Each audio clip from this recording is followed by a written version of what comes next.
I want to switch quickly to governors because we have something here, a result in the state of Pennsylvania where the Democrat Tom Wolf has defeated the incumbent Republican Tom Corbett. And this is one of the things we were talking about earlier in the night, Matthew Dowd, this idea that this anti-incumbent feeling could blow back against some Republicans. Yeah, I think we're going to see throughout the night as we see these races, Mitch McConnell wins and other Democrats win, and then in this race a Democrat takes this, is we're going to see a mixed result but a very clear message. And so we'll see Democrats win governor's races, Republican win some Senate races. We'll see what happens in the House. But I think as you look at everything, the message is clear. The country is not in favor of incumbents right now, whether it's a senator or a governor, and they're not in favor of either political party right now. They're looking for something else. They're actually looking for leaders they think get the job done. You know, and that brings to the issue of business people. Now, Tom Wolf, the Democrat here, a successful business person, spent $50 million in this campaign. But Nicole Wallace, let me bring you in on this. One of the things we're seeing Democrats do against Republicans, Republican businessmen running for office, most especially Michelle Nunn running against David Perdue in Georgia, is making their business record. They're putting that on the ballot as well. She talked about him outsourcing jobs. Which is funny because I think polls show that in a non-specific context, people want politicians who know how to run things, who want to know how to run businesses. And you were talking about the competence question with Martha and John Carl earlier.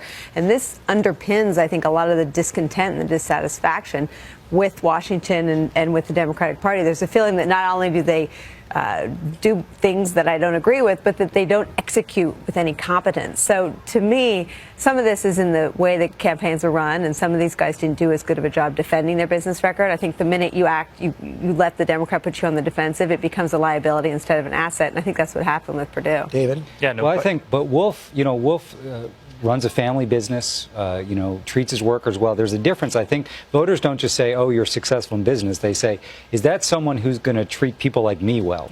And this, Mitt Romney got on the wrong side of that question. But let's actually show. He ran an ad based on it. Let's show it. It's closed down. It was pretty much devastating. I don't think David Perdue understands what happens to the people. They were running as fast as they could with as much money as they could get out of the company, and just pretty much left us there hanging.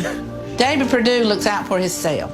All we were. This is actually the David Perdue we were just talking about in Georgia. And Bill Kristol, let me bring you in on this because this is something we saw in the 2012 campaign against Mitt Romney, and you've been warning for a while now that this is something Republicans have to be careful about.